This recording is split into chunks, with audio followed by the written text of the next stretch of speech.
suis ravi de présenter ce projet en fait, réalisé pour Citros. Alors à l'époque, c'était Imochamp. Hein, et Imochamp, c'est la foncière immobilière du groupe Auchan. Et puis, je suis ravi d'accueillir Benoît Lheureux, qui est quelqu'un avec qui j'ai eu beaucoup de plaisir à travailler et que j'estime beaucoup. Donc, Benoît, je vous laisserai dire les une ou deux choses que j'ai oublié de dire et que vous pensez qu'il est important de dire sur vous. Moi, je démarre, en fait, je vous rencontre et vous êtes DG d'Imochamp. En fait, je suis contacté pour une demande d'accompagnement à l'écriture d'une vision. Et d'ailleurs, le premier contact, c'est Philippe Gracia, qui était le DRH à l'époque et un des bras droits de Benoît. Et on est contacté pour l'écriture d'une vision à 15 ans, ce qui n'est pas banal en fait. Hein. On est en 2016 et c'est la vision 2030. C'est pas banal, mais c'est pas illogique pour plein de raisons. C'est pas illogique parce que le métier, c'est de l'immobilier. Donc, en fait, 15 ans, ça le fait.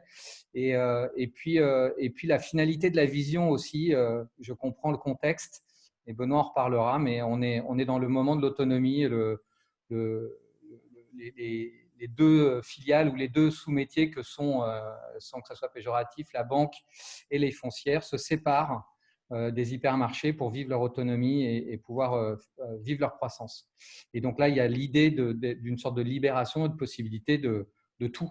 Et donc cette vision, elle va aider à ça. Compte tenu des impacts, du sujet, du contexte, on décide de proposer une vision remontante complète, c'est-à-dire on se demande à un moment si on doit la faire à 20, 50, etc. Mais en fait, on se dit surtout, il faut l'écrire. Merci. Il faut l'écrire à 900. Il y a 900 collaborateurs et on dit compte tenu du poids de cette vision, en fait, de son rôle, on y reviendra dans la transfo, c'est bien de l'écrire avec les 900 parce qu'en fait, ça crée une dynamique qui engage ensuite l'ensemble des collaborateurs dès cette écriture pour les prochaines années. Et il y a eu 4 étapes. Il y a une première étape qui est un temps d'exploration, on y reviendra. Ensuite, il y a un temps d'écoute de l'interne, des parties prenantes, etc. Puis, il y a un temps d'écriture. Et le temps d'écriture, il a été itératif. On parlera d'un moment clé certainement ensemble, qui est Berlin, mais il y a eu 3-4 temps d'écriture. Et pour ceux qui nous connaissent, on parle de visionning pour la réflexion qui est avant écriture. Et en fait, on a eu finalement 2 temps de visionning et 3-4 temps d'écriture dans tout ce process. Donc, au troisième temps, un temps d'écriture. Et puis, il y a eu un quatrième temps important qui a été beaucoup plus lourd que prévu, qui est le temps de partage et d'appropriation de la vision auprès de l'ensemble des équipes. Puisqu'en fait, on démarre avec les 900, on restreint à 120, on restreint un peu plus pour travailler avec les directeurs, et ensuite, on réouvre 900, et dans les 900, il y a l'appropriation. Voilà, en fait, moi, je pense que c'est ce que j'ai à dire sur le sujet, et je me dis, en fait, je suis content de laisser la parole à Benoît. Donc, Benoît, je laisse dire les une ou deux éléments que vous pensez devoir dire pour vous présenter. Et puis démarrer en remettant votre contexte à vous, c'est-à-dire qu'est-ce qui lance la vision de votre côté? Merci Benjamin. Donc effectivement, moi j'ai un très long parcours dans le groupe Auchan avec, je fais ma 39e année en ce moment, de nombreuses années dans la division hypermarché, très rapidement aux responsabilités au directoire du groupe, assez jeune, à 37 ans. Et ça a continué, j'ai envie de dire, jusqu'à 2015, participation au comité exécutif. J'ai été directeur du développement, j'ai été directeur des ressources humaines pendant quelques années. Je présidais Imochamp depuis début 2008 jusqu'à 2015, donc 8 ans. Et puis, je suis effectivement devenu le directeur général d'Imochamp à la fin de l'année 2015 jusqu'à aujourd'hui. Imochamp est devenu Citros après en 2018, mais c'est une des conséquences de la vision. Alors, effectivement, Imochamp devenait autonome à la fin 2015 sur décision de l'actionnaire. En tout cas, c'était un parcours qui était décidé. À partir de là, les entreprises qui appartiennent à la famille Mullier, à l'association familiale Mullier, normalement sont chargées d'écrire une vision lorsqu'elles ont leur autonomie.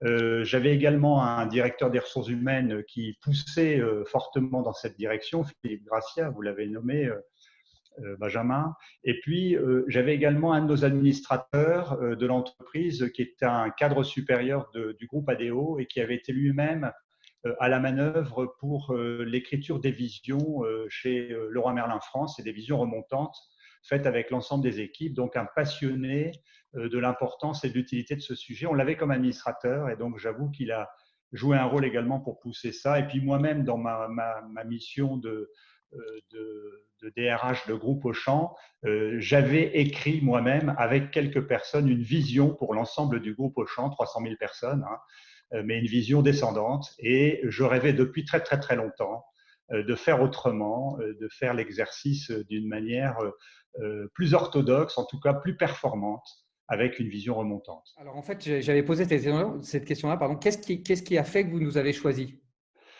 Alors, d'abord, je crois qu'il fallait un accompagnement parce que quand on veut faire une vision à 900 personnes, on était dans 11 pays, hein, donc dans toutes les langues, y compris la Chine. Automatiquement, il était indispensable d'avoir une aide méthodologique, d'accompagnement, etc. J'ai eu trois prestataires présélectionnés. Moi, j'ai senti au premier moment de la conversation que nous avons eue qu'on était sur la même longueur d'onde par rapport à l'envie d'une vision qui n'était pas des mots, mais qui soit une vision sincère, et donc avec derrière une démarche qui permette véritablement de rejoindre le souhait finalement intime de chaque collaborateur par rapport à ce que pourrait devenir son entreprise. Une conviction partagée sur le fait que qui dit vision dit volonté de transformer l'entreprise. Et en fait, le travail de vision lui-même, c'est le début de cette transformation. Ça commence le premier jour, à partir du moment où on interpelle les collaborateurs pour participer à ce travail. Et puis, je dois dire que j'ai été rassuré par la proposition de méthode. Alors que j'avais aussi d'autres cabinets qui étaient des spécialistes de la vision, qui avaient des méthodes bien rodées, mais je trouvais qu'on était un peu plus sur la forme et un peu moins dans le fond, en tout cas intuitivement. Voilà pourquoi j'ai choisi Benjamin Graton. Merci. Qu'est-ce qui vous l'avez peut-être déjà un peu dit, mais qu'est-ce qui vous fait avoir cette envie de démarrer à 900? En fait, il y a un risque à démarrer à 900, c'est-à-dire à démarrer avec l'ensemble des collaborateurs pour démarrer. Vous voyez ce que je veux dire? C'est peu Oui. usuel. Donc, Oui, mais en fait, cette entreprise, finalement, Imochan est une entreprise qui est extrêmement intéressante. Moi, j'ai une histoire longue précédemment dans les hypermarchés. Et cette entreprise, qui est une entreprise brillante, qui a d'excellents résultats, qui a des vrais savoir-faire, finalement, elle est dans l'ombre d'Auchan. Et donc, les équipes, finalement, sont à la fois rassurées de faire partie d'Auchan, partagent la fierté d'Auchan, mais se sentent mal aimées à l'intérieur du système.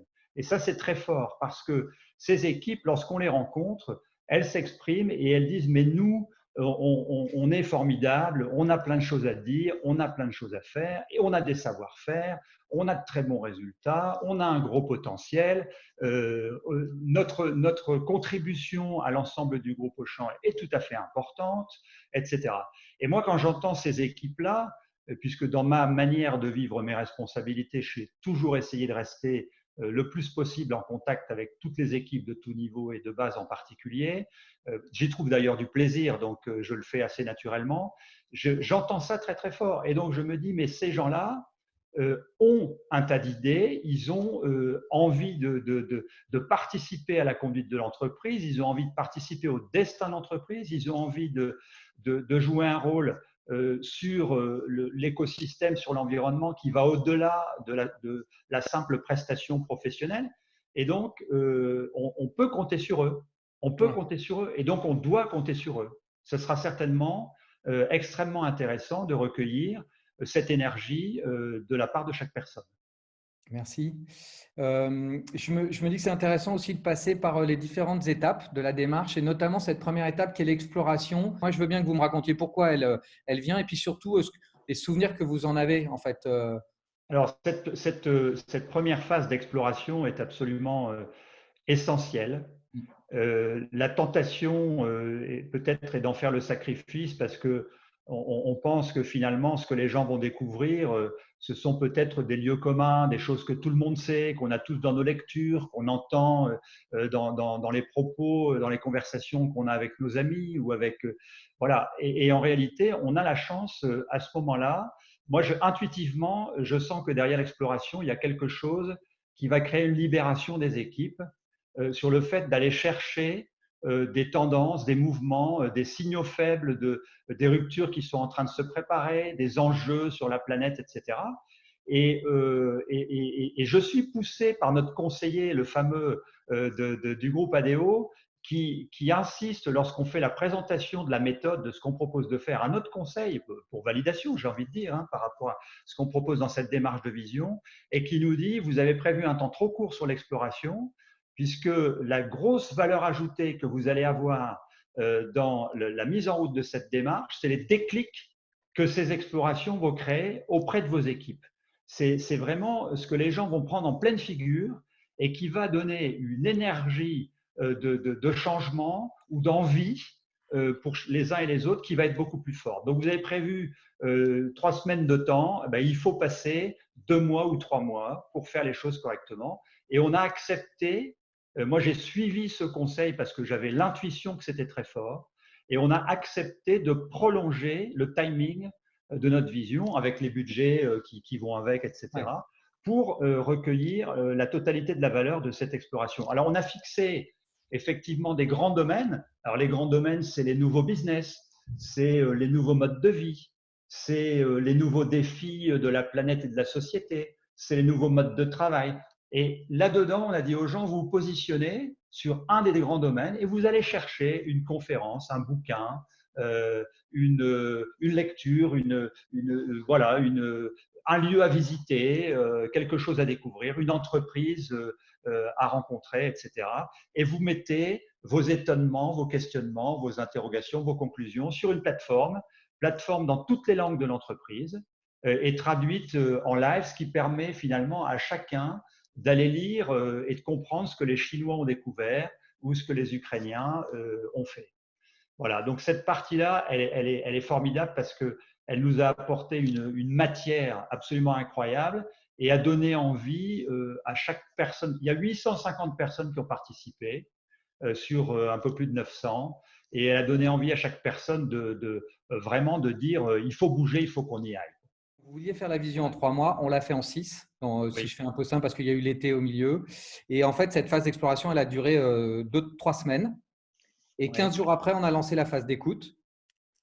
La phase d'écoute auprès des clients, auprès des collaborateurs et auprès des parties prenantes. Vous avez un souvenir marquant de cette phase aussi, quelque chose que vous avez envie de partager sur ce temps-là? Sur quel temps, Benjamin? Sur le temps d'écoute. Le temps d'écoute a été extrêmement intéressant parce que comme on avait fait j'avais en mémoire que c'était plus long que ça, cette phase d'exploration, mais c'était tellement riche que c'était extraordinaire.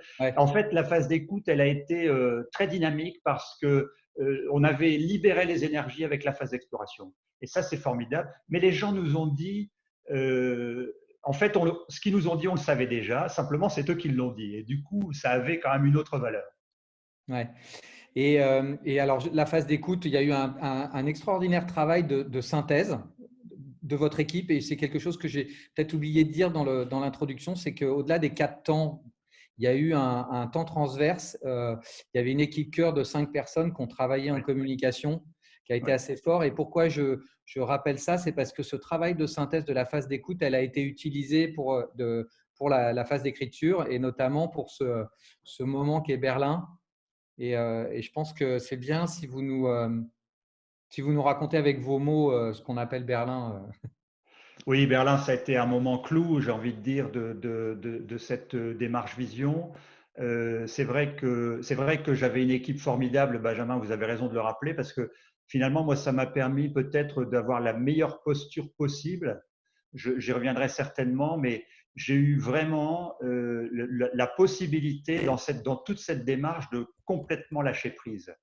Et je crois que ça fait partie du résultat parce que j'étais en une confiance absolue envers l'équipe. J'avais confiance dans les équipes, dans toutes les équipes de l'entreprise, mais en particulier envers cette équipe qui menait le processus. Oui, Berlin, c'était le séminaire d'écriture de 3 jours. C'était au début du mois de juillet 2015, je me rappelle.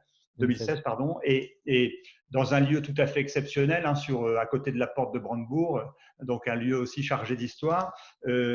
Après donc plusieurs mois de préparation, on se trouve finalement là. C'est là qu'on décide et c'est là qu'on sait qu'on doit écrire le premier draft de la vision. Donc là, tout d'un coup, j'ai un moment, moi, d'émotion extrêmement forte, puisque j'accueille 80 personnes des équipes de Citrus et de Imochamp à l'époque, et j'accueille 40 personnes extérieures à l'entreprise, qui sont des partenaires, des parties prenantes, des gens qui interviennent dans nos projets, etc.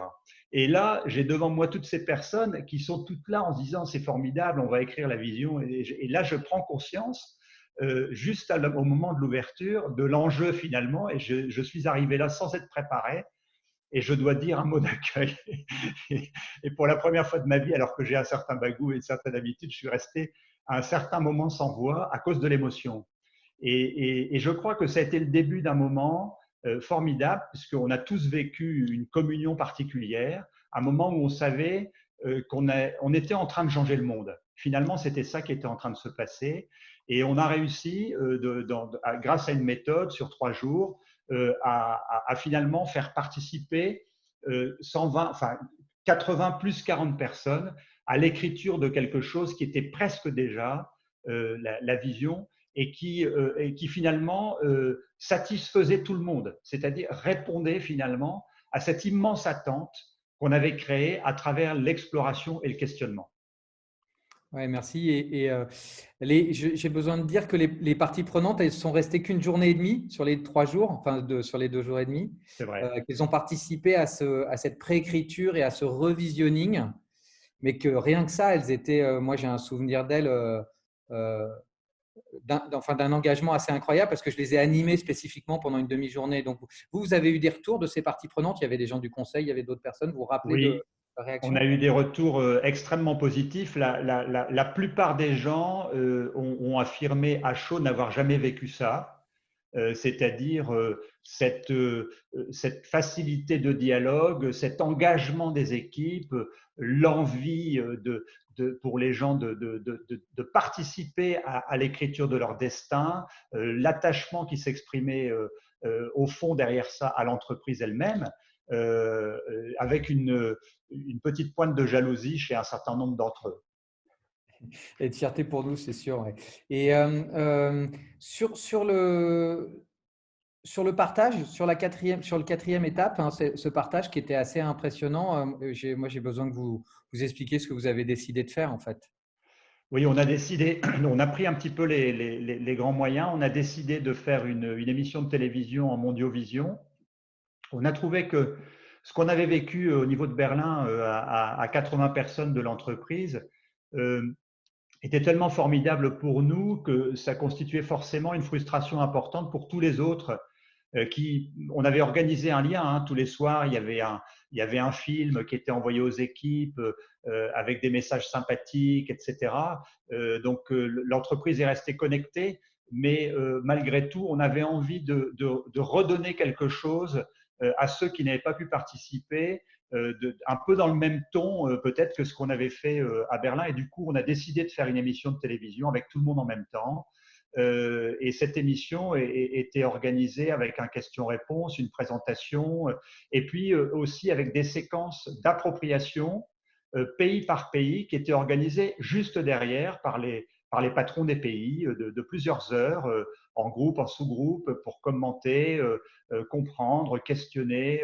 Et cette démarche d'appropriation s'est continuée ensuite puisque les pays avaient donc le loisir de travailler, par exemple, à la traduction dans leur langue de la vision, de manière à ce qu'ils puissent véritablement complètement se la réapproprier. Qu'est-ce que ça a changé en fait, cet exercice pour vous? Bah, cet exercice, pour moi, il a changé beaucoup de choses dans le sens où j'ai envie de dire, il n'y a plus rien après qui était pareil qu'avant. C'est-à-dire que le regard sur nos équipes change à partir du moment où on a participé collectivement à ce travail. C'est une évidence que chacun a en permanence une valeur ajoutée à apporter à l'entreprise. Ça change le niveau de confiance qu'on a dans notre potentiel collectif, puisque déjà le fait d'avoir été capable d'écrire ça, bon, bien sûr étayé par différents projets qu'ensuite on essaye de progressivement décliner, parce que tout à l'heure il y a eu des questions par rapport à ça, mais il est évident qu'on peut pas en rester là. C'est-à-dire que derrière ce travail, Ensuite, il faut aligner des preuves qu'on va sur cette direction, donc des plans d'action spécifiques et puis des témoignages, des éléments qui viennent de… Et donc, ces choses-là, évidemment, elles alimentent la confiance. Donc, ce qui change, c'est qu'à chaque fois qu'on fait l'exercice de confiance vis-à-vis de ces équipes, eh bien, on vérifie que finalement, c'est la bonne manière. C'est-à-dire que les équipes ont des capacités considérables de réponse face à beaucoup de choses et qu'au fond, on est quand même naturellement porté à écouter son propre comité de direction.